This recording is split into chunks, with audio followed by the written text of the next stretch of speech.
and the Nets are favored to win the title, according to Fox Bet Sportsbook. But that's not all Katie is focused on. Durant said in a recent interview that he isn't motivated by titles and that he wants to, quote, be a great basketball player, not to be chasing some stuff that humans created in a ring or a gold ball. Shannon, are you surprised by what Katie had to say?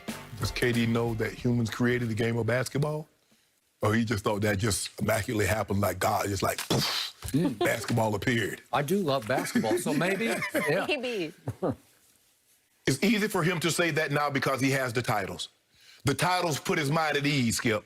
Because if he felt like that in the beginning, he would have never left OKC and went to Golden State. Now, I'm not saying he wouldn't have left OKC, but he wouldn't have gone and fast-tracked himself to getting titles. So it's easy for him to say now because guess what, Skip? He has that luxury of having those titles, having those finals MVP on his resume. So if he accomplishes nothing else in life, he has that. We'll never say Kevin Durant is the best player never to win a title.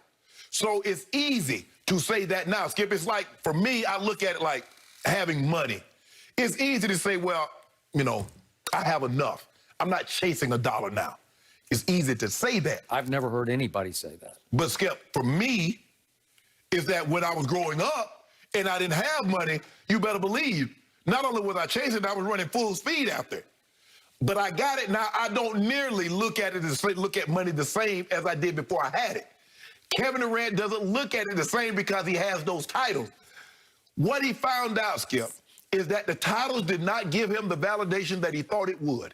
Kevin Durant thought by winning the titles, everybody was going to regard him as universally the best player in the NBA, better than even LeBron James. But very few people were willing to go there.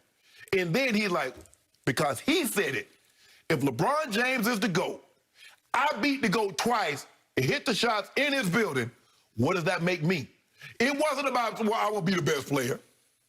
So I believe now, Skip, he's looking at it, says like, I got titles now. I can just focus on being the best player I can be. But the reason why people think you're the best player you can be, they didn't give you that validation first, KD, is because you had no titles. They go hand in hand. Michael Jordan might have been the best player, Skip, but he had no titles in the 80s. People couldn't put him in front of Bird and Jordan because he didn't have anything to show for it. But they knew what was coming. Yes. Yeah. And I just believe, Skip, if Kevin Durant always felt this way, I'm not saying that he wouldn't have left OKC. But it's hard for me to believe if you say you want to just develop as a player and says I'm the best player, you go link up with a team that went 73-9. You link up with a team that went 67-15 the year before with the greatest shooter to ever live and a top 3, top 4 shooter to ever live. And you go there if you want to say I'm the best. Normally the best want to prove they're the best. They go somewhere else. But that's not what he did. So I think it's revisionist history. I think it's easy for him to say that now, ex post facto, after he's won those titles. Okay. I cannot disagree with any point you just made. But I still believe that Kevin Durant is the best player on this planet. And yet, when he speaks off the court, I'm to the point I try not to listen anymore because I can't figure any of it out. It baffles me. It mystifies me. It perplexes me. It drives me a little crazy trying to figure out anything he says or does off the court. I'm starting to call he and Kyrie the dubious duo because every time this is off the court, every time they speak, people are saying, what? Yeah. You what? Right. They both love to be contrarians. We talked about Kyrie and Schroeder earlier. We'll talk about him again here in a few minutes on the show with Chris Broussard. But Kevin's cut from the same cloth. They're soulmates because they like to question everything around them. Some of it seems way out there, some of it not so much. They're both high IQ to me, having been around Kevin the little that I have, but just observing closely Kyrie. They're high-level thinkers, even if you can't get to get there where they're trying to head with their thought. And why Kevin Durant, the best player on the planet, needs to stoop to a burner account or to some ridiculous, pathetic, petty feud that got completely out of hand with our man Michael Rappaport, I don't know. It's so beneath his dignity that is established, proven dignity in the National Basketball Association. And I will go to my grave saying, I had my doubts about Kevin Durant. When he left Oklahoma City, I knew why he did, because a source very close to him said he just decided he can't win a championship with Russell Westbrook as his primary decision maker. Russell's dribbling up the floor every time and deciding, my turn or your turn. And in Kevin's eyes, too many times it was my turn in Russell's view. So he joins forces with a team that they had down 3-1, as you know. And yet, if he'd gone there and been a third or fourth wheel, I'd said, ugh, Kevin, that's a bad look. But what did he do?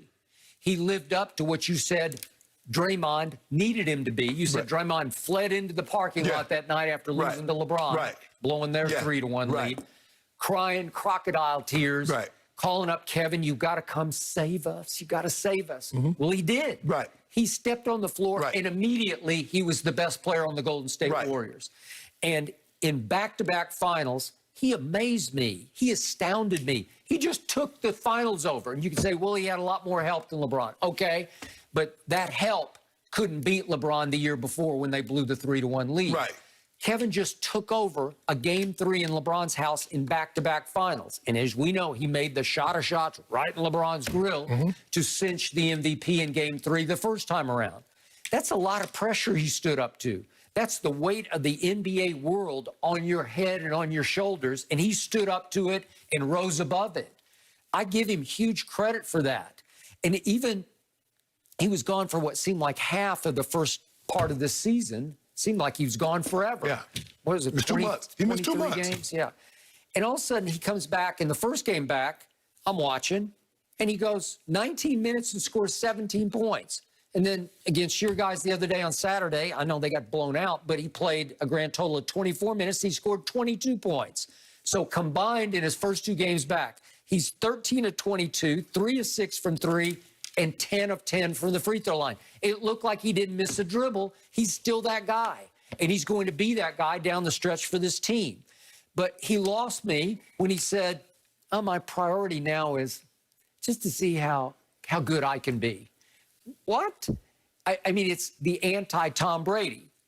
As you said the other day, the only reason you think that Tom Brady is playing is not to see how good he can be. It's to win an A3. It's period, end of story. He is obsessed with it. And Kevin's saying, I can't really control that. So I just got to see how good I can be. Well, to me, he's just speaking to speak. He knows it'll play well in that it'll get everybody's eyebrows rise. You know, it'll start to talk on the internet. He'll trend. What's he talking about? Well, here we are talking about it, and I think he and Kyrie love to be talked about. They love to be the curmudgeon sort of. And then and get upset when you took me out of. No, Kyrie, we didn't take you out of context. You said you didn't need a coach. So what am I supposed? How is that out of context? We don't need a coach. We've played long enough. We're good enough players. We can coach ourselves. So how did I take you out of context? When Kevin Durant said something, we regurgitate what he said. How do we misquote you? You said it. Okay, so they both have powerful platforms off the court, and they're both constantly questioning everything off the court, right? Kyrie sits back, is the earth flat or is it round? Or is there a secret society that controls the earth, the world right now? Who knows? And Kevin, he's constantly questioning everything. You guys out there, you reporters, you don't know, you know what about basketball? You don't? The same ones who voted you the MVP. He says there are too many factors outside of his control to win a championship. That's what he said. So you had no control in Golden State winning those 2 championships. So what was outside of that? Okay. And then he said, winning a championship is not the be-all and the end-all that he thought it might be. It's not that big a deal. Do you think he really believes that, or was he just saying